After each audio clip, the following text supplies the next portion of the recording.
Olá, bom dia. Hoje é sexta-feira, dia 26 de julho de 2013. Começa agora mais uma edição do Cresce e Esclarece. Eu já gostaria de avisar os internautas que a nossa enquete está no ar. Vote, escolha o tema que você gostaria de ouvir nas próximas edições.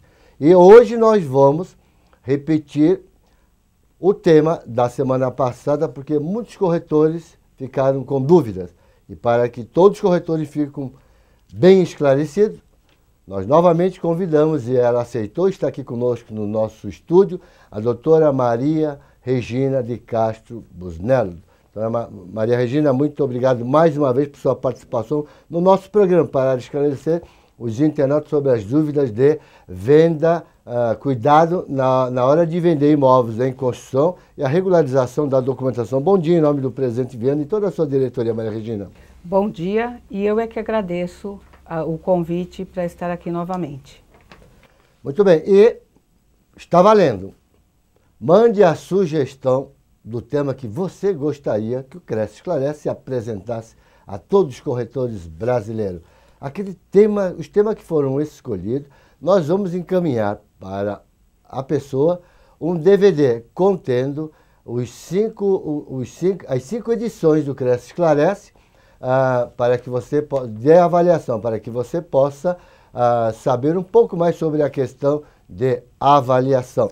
E eu gostaria aqui fazer publicamente um agradecimento ao nosso delegado municipal lá de Pereira Barreto, onde eu estive ontem, o Manuel Lourenço Medeiros, e agradecer em nome dele por ele ter escolhido lá o Centro Cultural para que pudéssemos bater um papo com os corretores sobre o programa Casa Paulista, pela boa receptividade que eu tive lá. Agradecer ao Alexandre de Matsumoto, Zé Carlos Costa, a Kelly Cristina, o vereador Márcio Makoto Izumi, o Wagner Silva Souza, o Joaquim Lemes, a Vani Santos Rosa, o Davi Costa, o Luiz Santos, o Valdir Martins. Muito obrigado aí pela bela acolhida. Quem sabe numa próxima oportunidade podemos ir com mais calma aí para a gente poder bater um papo até mais tranquilo. Então nós vamos hoje começar com a pergunta do Givanildo Fernandes, que ele fez para que pudéssemos perguntar no dia de hoje. Então a pergunta dele é uma pergunta até meio extensa e vamos por parte aqui para que a nossa convidada também possa entender esta pergunta. Então, ele diz assim: um cliente dá entrada de aproximadamente R$6.000 na compra do imóvel, que foi lançamento de um projeto Minha Casa Minha Vida, em dezembro de 2011. Nessa época, o corretor e o gerente de vendas do plantão prometeram que em fevereiro de 2012 a Caixa Econômica estaria chamando para fazer o financiamento e que o fundo de garantia poderia ser utilizado na entrada do imóvel no momento da entrega das chaves ou da lavratura da escritura, que seria o mais correto, ok? Desde então, o cliente vem apresentando documentos solicitados para comprovar a renda, mas diz ele aqui que a Caixa não concluía a transação de financiamento devido ao atraso da consultora na regularização dos documentos do próprio empreendimento. A situação se estendeu até dezembro de 2012. A assessoria continua pedindo os documentos de 3 em 3 meses para a atualização da pasta do cliente para a questão do financiamento. Até que o cliente, por motivos particulares, teve seu crédito restrito por estar com limite de 30% da renda comprometida, sendo então impedido de fazer o financiamento. Aqui não é questão de 30%, que ele vai poder financiar menos aqui, vamos começar a pensar assim, né? Exceto se ele tiver alguma restrição no nome dele a nível cadastro. Depois, desde o início, o cliente conseguiu provar a capacidade de pagamento e após cansado de esperar por uma promessa não cumprida, acabou ficando sem alternativa para ficar com o produto.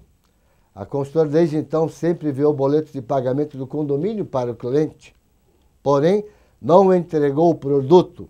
Então, vamos começar assim. Doutora Maria Regina, se uma pessoa compra um imóvel novo, não recebe as chaves, ela é obrigada a pagar condomínio? Eu acredito que, na minha opinião, não. Vamos ver a opinião da nobre advogada, a doutora Maria Regina. Então, se ele não teve, né, o produto, ele também não pode ser obrigado a pagar o condomínio. Isso eu estou falando de uma forma genérica, porque o caso do Givanildo, ele tem bastante especificidade, né? Então tem bastante, tem uma série de situações em que vão ter que ser analisadas de uma forma específica em relação ao caso dele. Mas assim, genericamente falando, se ele não mora, não tem o produto, não lhe foi entregue, ele não tem como pagar o condomínio.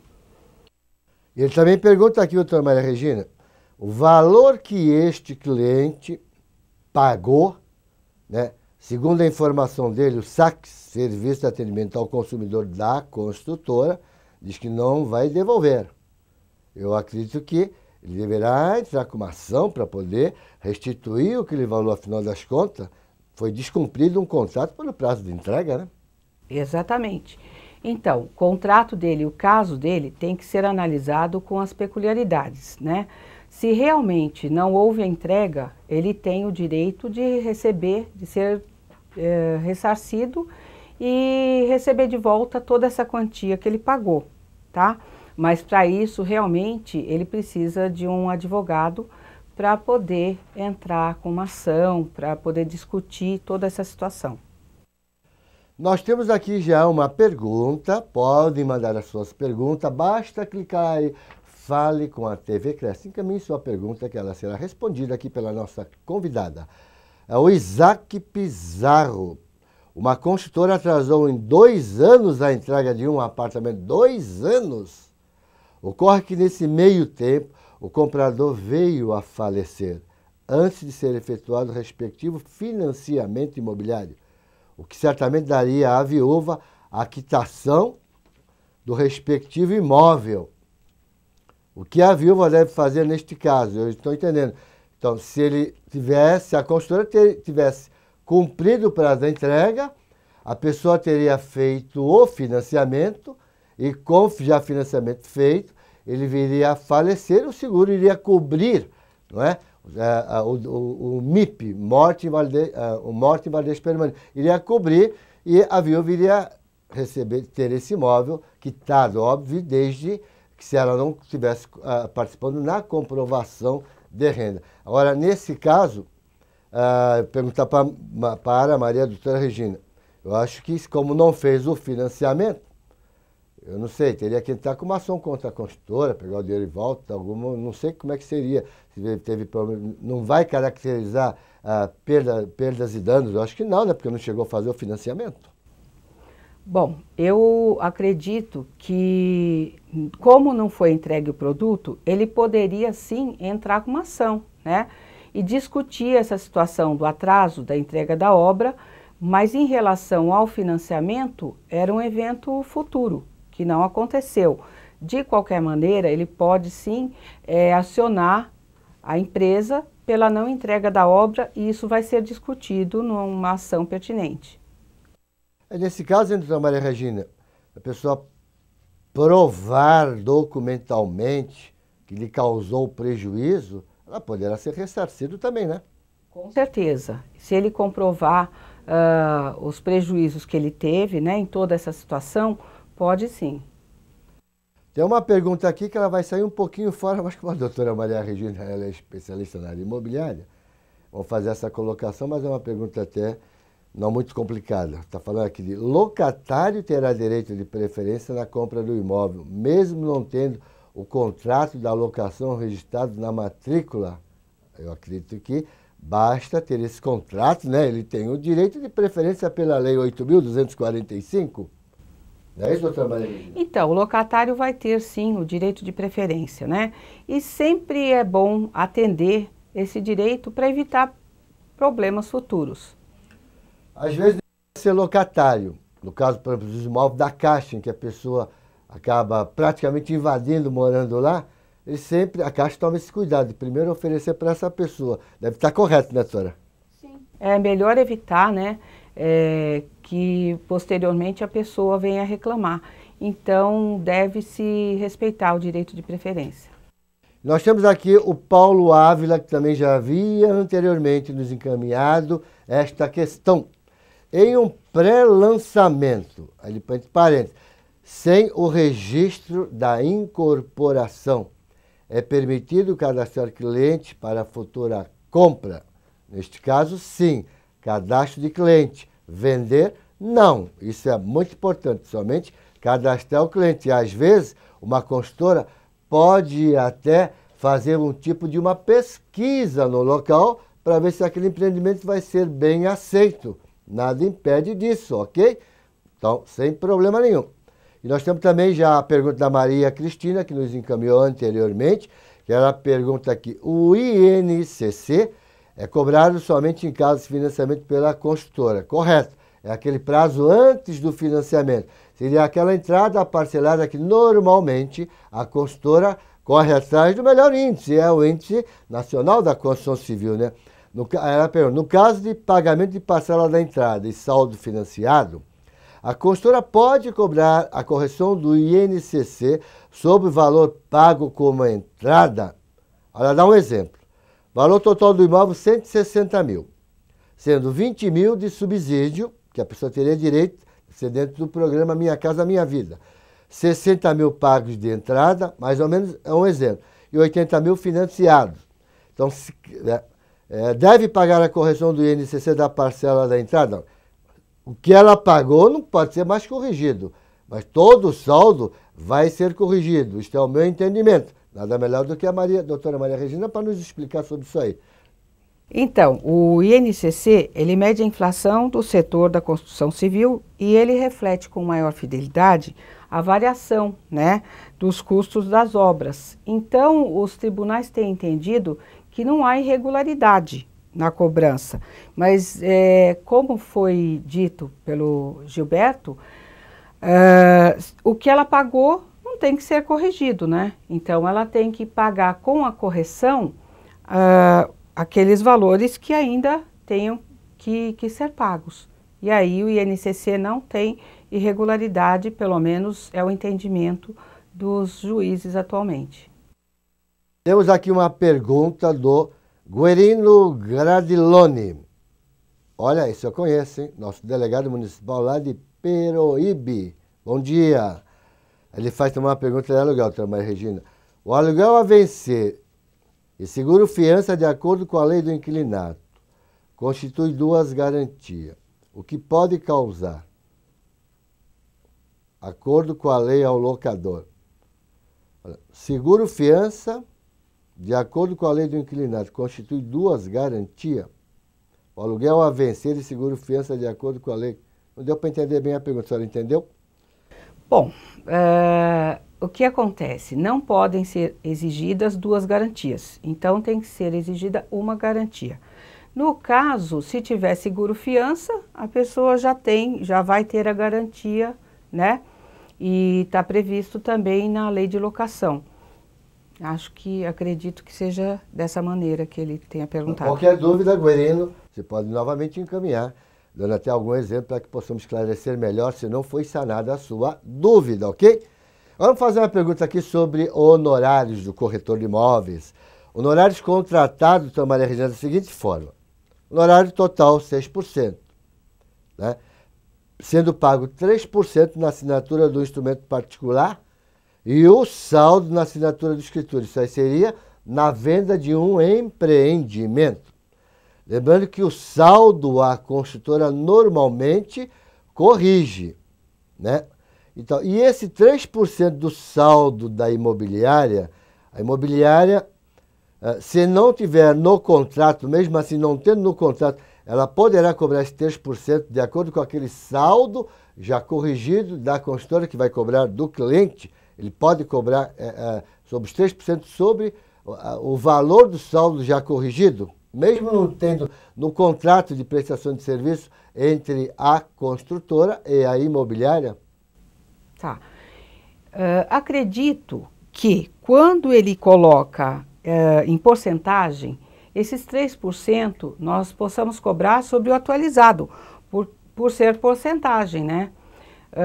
Se não fosse dessa forma, deveria ser colocado o seguinte: 6% correspondente à importância X, né, que será paga em duas vezes. A metade no início e o restante na assinatura da escritura. Mas como está 3%, 3% é 3% do total. Saldo, né? É, o saldo. Muito bem, vamos aqui então agora ver uma outra colocação. Isto aqui é uma colocação que eu pediria a todos os que nos acompanham nesta manhã de sexta-feira, acompanhem bem esta questão. Nós sabemos que é o que vem acontecendo. Quando falo nós, o Cresce sabe o que vem acontecendo, o Ministério Público sabe, PROCON sabe sobre esta questão, né? Do qual PROCON e Ministério Público não reconhecem a cobrança da taxa denominada de SAT, Serviço de Assessoria Técnico e Imobiliário. Aí vamos fazer então a colocação para alertar bem os colegas corretores que trabalham nos empreendimentos, porque também nós sabemos que eles cobram por uma imposição de um terceiro. Eu já ouvi até dizer, se você não cobrar, você não vai receber seus honorários, que é um absurdo isso aí. Então, o que a senhora poderia falar sobre o SAT, doutora Maria Regina? Bom, essa taxa, né, na verdade, ela não é uma taxa reconhecida como uma taxa legal. E eu tenho aqui um artigo da revista Consultor Jurídico e até vou ler um pedacinho, né, para ajudar a esclarecer. Então, o título é Construtoras são proibidas de cobrar taxa imobiliária.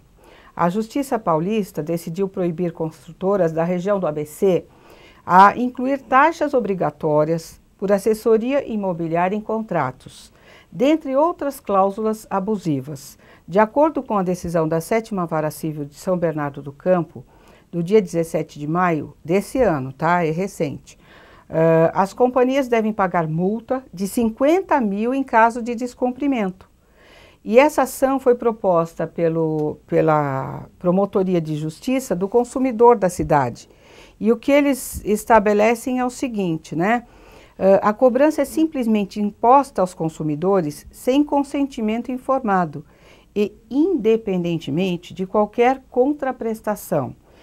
Isso é, da real, efetiva e comprovada execução desses supostos serviços. Então, o que se entende é que se a empresa, a finalidade dela é vender imóveis, a pessoa que está indo comprar um imóvel, ela não tem a obrigação, ela não está contratando um serviço, ela vai fazer uma compra e essa taxa não deve ser cobrada desse cliente. Já que a senhora tocou na questão de serviço, vamos ver uma questão aqui. Prestação de serviço de um corretor de imóveis na venda de um imóvel em construção. Então, o corretor de imóvel vende um prédio em construção, um empreendimento que está ainda em construção, em andamento, né? A responsabilidade do corretor de imóvel, doutora Maria Regina, ela, perante ao seu cliente, ela termina em que momento? Quando se assina o contrato, quando se lavra a escritura, quando se registra a escritura, como é que fica essa parte para esclarecer aos nossos internautas que nos acompanham nesta manhã de sexta-feira? Tá, eu também trouxe uma matéria aqui que eu pesquisei a respeito dessa situação. E essa matéria consta, né, do Código Civil interpretado, e eu vou ler para vocês. Então, não basta o corretor simplesmente identificar possíveis interessados em celebrar com seu cliente o negócio pretendido. A obrigação de obter o negócio pretendido pelo cliente pressupõe bem mais que isso. Assim, deve o corretor agir com toda a diligência e prudência que dele se pode esperar. Isso está previsto no artigo 723 do Código Civil. Dentro desse espectro de atuação diligente e prudente do corretor, na execução do contrato de corretagem, podem-se imaginar inúmeras exigências de ordem prática: o exame da regularidade da documentação atinente ao negócio a ser celebrado, a análise das efetivas condições que envolveriam negócios semelhantes, avaliações de específicas condições do contrato, cautelas acerca da solvabilidade do interessado em realizar o negócio, entre outras. Então, o que vem sendo entendido em relação ao trabalho do corretor é que o trabalho do corretor ele termina quando já não, as partes já não podem mais desistir daquela negociação. Então, quando assinam um contrato, né, ou quando assinam a escritura, quando o negócio, o resultado do negócio é considerado útil. Nós estamos falando de empreendimento. Então vamos a uma questão que uma grande maioria o cliente compra para financiar parte do imóvel, até para a utilização do seu fundo de garantia, obviamente desde enquadrado ali para poder sacar o fundo de garantia. E normalmente a construtora tem uma empresa que presta esse serviço, né? Vamos chamar assim, serviço de montagem de processo do financiamento. Só que essa empresa, ela cobra uma taxa. E quem acaba pagando esta taxa é o comprador, né? Óbvio que o comprador não é obrigado a fazer com aquela empresa, isso não é obrigado, ninguém é obrigado a fazer nada, ele tem o direito dele também, né? Mas normalmente o pessoal força para ser feito naquela empresa, porque já tem toda a documentação, vem aquela história toda e cobra-se uma taxa desse comprador, às vezes já meio apertado para pagar o imóvel, né? Ele é mais onerado com essa taxa, né? Nessa questão, o comprador é obrigado a pagar essa taxa de prestação de serviço para fazer o financiamento se a própria construtora oferece, vamos dizer, o produto com financiamento por um determinado banco, doutora Maria Regina? Não, ele não é obrigado a pagar essa taxa, né? Ele pode contratar os serviços, mas ele também pode buscar recursos com o seu banco, se ele for cliente de algum banco, não há necessidade desse pagamento da taxa. Tá vendo? Não há necessidade, é fato. Por exemplo, se eu quiser fazer sozinho o meu processo, quem vai dizer que eu não posso? Não é? E não é barato essa taxa, ela onera, viu, gente? Olha aqui, o Rafael, lá da minha cidade de Santos. Rafael, bom dia. Existe o valor mínimo de remuneração para o corretor de plantão receber? Se sim, qual é o percentual? Rafael, na tabela de remuneração do Sindicato dos Corretores homologado pelo CRES, não existe essa questão. Essa pergunta, eu vou pedir até licença da doutora Maria Regina, que eu vou acabar respondendo eu. É um acerto feito entre o corretor e a empresa do qual ele vai prestar serviço. Se for prestar serviço para uma imobiliária ou para uma construtora. E esta pergunta eu já posso até adiantar que eu conheço muitos corretores que estão recebendo 0,85%. Na minha opinião, muito baixo. Então, o corretor, por exemplo, se eu, Gilberto Iog, uma experiência de 35 anos de mercado imobiliário, vocês acreditam que eu vá trabalhar para alguém por 0,85%? Não, eu tenho o meu preço. Então, se alguém quiser me contratar, tem que pagar o meu preço. Quanto é que o Barcelona pagou pelo Neymar? Queria o Neymar, tem que pagar o preço, porque ele é bom de bola. É mesmo assim. Assim como ele é bom de bola, nós somos bons na corretagem. Nós temos nosso preço, ok? Então não existe. Mas se você está recebendo pouco, perigue.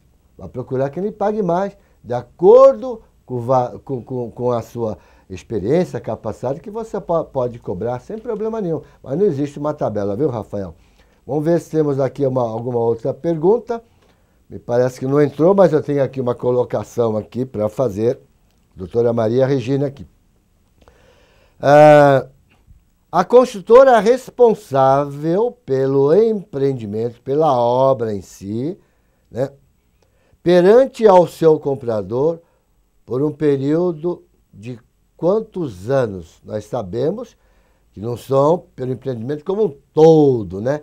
Normalmente é pela garantia da parte estrutural, deve ser por aí. Eu também não tenho muita certeza, mas me parece que é 5 anos. É isso, doutora Maria Regina? Olha, tem várias garantias, né? Então tem a garantia da construção, a garantia referente à parte hidráulica. E quando você recebe o imóvel, normalmente todos esses prazos de garantia, a construtora te entrega, tá? Eventualmente, em relação à parte construtiva, o imóvel, ele é um bem durável, né? Então, precisa ver a partir de quando foi descoberto o problema, qual tipo de problema, e aí vai se estudar qual é o prazo em que você pode reclamar. Então vamos ver uma outra questão aqui, sobre garagem de empreendimento. Garagem normalmente, né, pelo Código de Edificação de cada município, né, ele tem uma metragem mínima. Por exemplo, lá na minha cidade de Santos seria 12 metros quadrados a área, incluindo para a garagem. Aí, quando se vende uma unidade autônoma, um apartamento, com vaga para 2 carros, porém no mesmo espaço. Aí a minha pergunta é, esse espaço tem que ter, vamos dizer, no caso de Santos, 24 metros quadrados, ou pode ser menor, doutora Maria Regina, porque às vezes não cabe carro grande. Vende-se a vaga para 2 carros, você tem que colocar 2 carros pequenos. Então, o que acontece? Quando a pessoa adquire, né, o imóvel, normalmente essa metragem ela já vai estar descrita na planta, no memorial descritivo, na documentação que ela recebe desse imóvel. E como o Gilberto falou, tudo isso tem que ser aprovado, tem um valor, né? Então, o primeiro passo é verificar qual o tamanho da garagem que estava constando quando ela adquiriu, tá? E tem que ter, se são 2 veículos, tem que ter espaço para 2 veículos. E aí ela vai ter que ver, em relação à planta, como eu estou falando, a documentação do imóvel, qual é a metragem, né? Alguns empreendimentos, alguns imóveis, eles já vendem uma garagem pequena e uma maior, então ela vai ter que examinar a documentação dela para ver se está de acordo com aquilo que ela comprou. Mas é lógico que quando eu compro 2 vagas de garagem, elas têm que servir aquilo que elas... a necessidade, né, que seria a guarda do veículo. E tem que ter o tamanho suficiente para guardar o veículo. Muito bem, está explicado. Já estamos chegando ao final do nosso programa desta edição de hoje. Eu já queria agradecer aos colegas que nos acompanham nesta manhã de sexta-feira de Barueri, Botucatu, Bragança Paulista, Campinas, Capão da Canoa, no Rio Grande do Sul. Abraço forte a todos os gaúchos aí dos corretores paulistas. Guarulhos, Indaiatuba, Iperó, Jales, falando em Jales, eu não estive lá próximo de Jales ontem, viu também, Regina? Pereira Barreto não é muito longe de Jales, não. Jundiaí, Monte Azul, e para estar Jales deve ser o nosso colega que esteve lá batendo papo com a gente. Forte abraço para você aí, hein? Jundiaí, Monte Azul Paulista, Praia Grande, Ribeirão Preto, Rio Claro, Santana de Paranaíba, Santos, São Bernardo do Campo, São Caetano do Sul, muitos colegas aqui de São Paulo, São Vicente, Sorocaba, Taubaté, Valinhos. Então, para encerrarmos nosso programa de hoje, eu queria agradecer então, a doutora Maria Regina, que ela possa fazer as suas considerações finais. Então, eu é que agradeço o convite e continuo falando que normalmente todos nós temos que ler os contratos, né, e verificar aquilo que nós estamos adquirindo, e que isso vai facilitar bastante os problemas futuros. Então, toda vez que estiver adquirindo algum imóvel, procure pedir cópia do contrato, verificar, analisar, verificar se é aquilo mesmo que você está pretendendo comprar, e também fazer uma análise prévia para saber se você posteriormente vai ter condições de cumprir com o contrato que vai estar assinando. Colegas, na próxima sexta-feira estará de volta aqui conosco novamente a doutora Fátima Diniz Castanheiro.